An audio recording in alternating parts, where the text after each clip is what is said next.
Hello everyone, welcome to Master Cherry Mom YouTube channel. So I hope you all are doing absolutely fine. And आज हम जिस बारे में बात करने वाले हैं वो है कि ऐसी कौन सी आदतें हैं जिसकी वजह से हमारी बच्चेदानी में गर्भ नहीं चिपक पाता है या फिर गर्भ हमारा नहीं ठहर पाता है, तो उस बारे में बात करेंगे।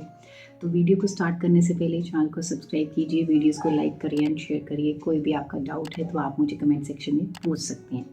तो देखिए, बात ऐसी होती है कि हम कई सालों से ट्राई कर रही होती हैं, है ना।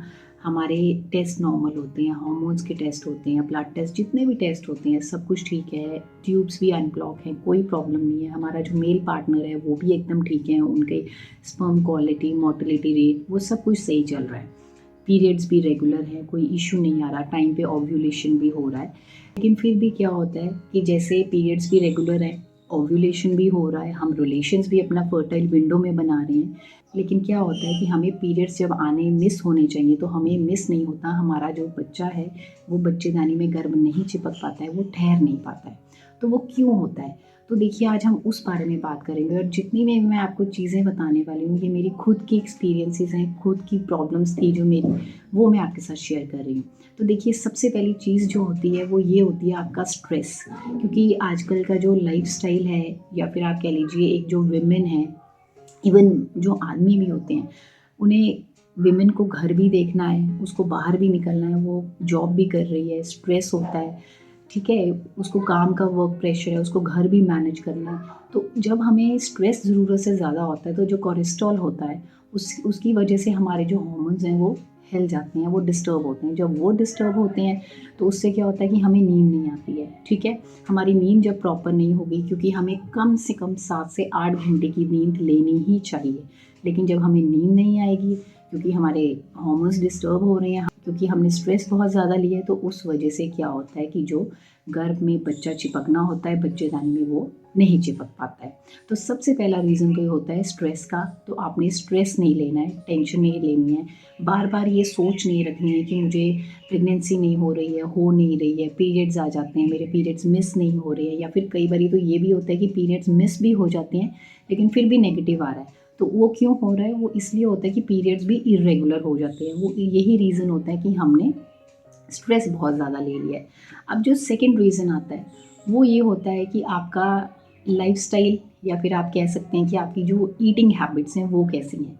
तो सबसे पहले जो हमें अवॉइड करना चाहिए वो होता है, आपको अवॉइड करना है जितनी भी सफ़ेद चीज़ें होती हैं, जैसे कि मैदा हो गया, चीनी हो गई, शुगर, ठीक है, फिर ब्रेड हो गई, आपने ये बिल्कुल भी नहीं खाना है।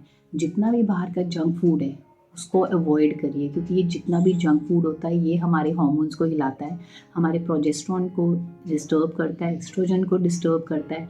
और जब ये डिस्टर्ब होंगे तो बट ऑब्वियस है हमें ओव्यूलेशन को भी ये डिस्टर्ब करता है। और अगर ओव्यूलेशन हो भी रही होगी तो भी हमारे ये जो बच्चा होगा उसको बच्चेदानी में नहीं चिपकने देगा। इसको आप नटशेल ऐसे भी देख सकते हैं कि हमारा इम्प्लांटेशन फेलियर हो जाता है, इम्प्लांटेशन हो ही नहीं पाती है। तो ये भी एक रीज़न है, क्योंकि हम बाहर का बहुत खाना खा रहे हैं। तो इट्स बेटर कि आप घर का खाइए, होम कुक्ड फूड खाइए, हेल्दी फूड खाइए, और सीज़न के फ्रूट्स और वेजिटेबल्स खाइए। जितना सादा, जितना हेल्दी, न्यूट्रिशियस, पौष्टिक खाना खाएंगे, साफ़ सुथरा खाएंगे, उतना ही ज़्यादा हमारा यूट्रस जो है वो हेल्दी रहेगा। जब यूट्रस हेल्दी रहेगा तो एंडोमेट्रियम भी अच्छी बनेगी। जब एंडोमेट्रियम अच्छी बनेगी तो बट ऑब्वियस है इम्प्लांटेशन भी अच्छे से हो पाएगी, आपका जो बच्चा है वो घर में ठहर पाएगा। उसके बाद बात करते हैं कैफ़ीन की। अब हमें आदत होती है चाय पीने की, बार बार चाय पीने की, या फिर कॉफ़ी पीने की, है ना।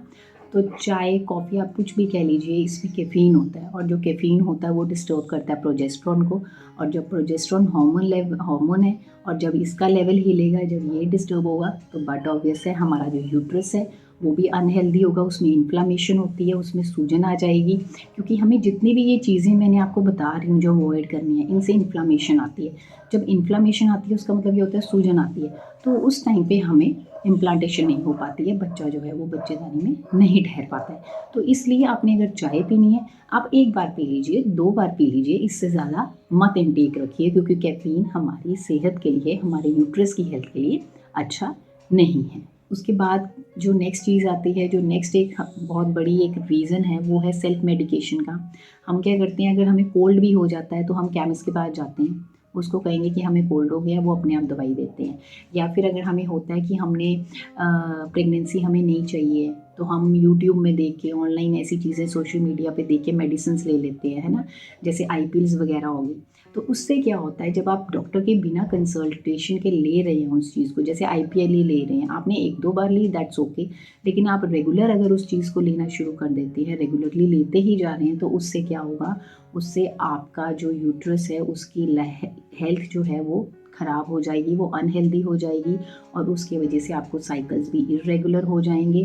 क्योंकि जब आपको प्रेगनेंसी नहीं चाहिए, आपने आईपीएल ले ली, ठीक है, लेकिन जब आपको प्रेगनेंसी चाहिए थी, क्योंकि आपने वो मेडिसिन कंटिन्यूटी में खाई है, लगातार खाई है, और अब आपको प्रेगनेंसी चाहिए, लेकिन आपके पीरियड्स क्या होंगे, इर्रेगुलर हो जाएंगे उस वजह से। तो इसलिए आपको फिर प्रेगनेंसी हो ही नहीं पाएगी, रुक ही नहीं पाएगी, क्योंकि आपका ओव्यूलेशन हिल गया। तो बट ऑब्वियस है, फिर आपको इम्प्लांटेशन हो ही नहीं पाएगी। आपके एग जो है, या तो वो बन ही नहीं रहा होगा, या फिर बन रहा होगा तो पता नहीं चल रहा होगा कि अब ओव्यूलेशन हो भी रही है इस मंथ की, नहीं हुई है। तो आपने इस बात का ध्यान रखना है, आपको चाहे अभी प्रेगनेंसी चाहिए चाहे नहीं चाहिए, आपने कोई भी मेडिसिन अपनी मर्जी से नहीं खानी है, चाहे वो एक कोल्ड की ही मेडिसिन क्यों ना हो, या फिर खांसी का कोई सिरप ही क्यों ना हो। इस चीज़ का खास ध्यान रखिए, ठीक है। तो ये जो चीज़ें मैंने आपको बताई, ये वो कारण है, ये वो चीज़ें हैं जो हम कर रहे हैं, और जिसकी वजह से हमारी जो इम्प्लांटेशन वो फेल हो जाता है, हमारा जो है घर नहीं ठहर पाता है। तो आई होप आपको हेल्प मिली होगी, आपको पता चला होगा कि हाँ, किन वजहों से ये प्रॉब्लम आ जाती है, जब सब कुछ नॉर्मल है लेकिन फिर भी हम कंसीव नहीं कर पा रहे हैं, तो ये क्यों हो रहा है। तो इन चीज़ों का आप ध्यान रखिए, और आप देखिएगा जिस दिन आप स्ट्रेस फ्री हो जाएंगे, आप सोचेंगे नहीं ज़्यादा, आप देखिएगा खुश रहेंगे, तो अपने आप ही आप जब ट्राई करेंगे, रिलेशंस बनाएंगे फ्री माइंड से, तो वो कंसीव भी हो जाएगा। तो आई होप इस वीडियो से आपको हेल्प मिली होगी, आपको पता चला होगा, एंड आपने प्रेगनेंसी करनी है अभी कि नहीं करनी है आपने, लेकिन मेडिसिन जो भी हैं वो डॉक्टर की एडवाइस से ही लेनी है, अपनी मर्ज़ी से नहीं लेनी है। सो आई होप इस वीडियो से आपको हेल्प मिली होगी। जाने से पहले चैनल को सब्सक्राइब कीजिए, वीडियोस को लाइक करिए एंड शेयर ज़रूर करिए। कोई भी आपका डाउट है तो आप मुझे कमेंट सेक्शन में पूछ सकते हैं। मिलते हैं नेक्स्ट वीडियो में। Till then take care, thank you and bye bye.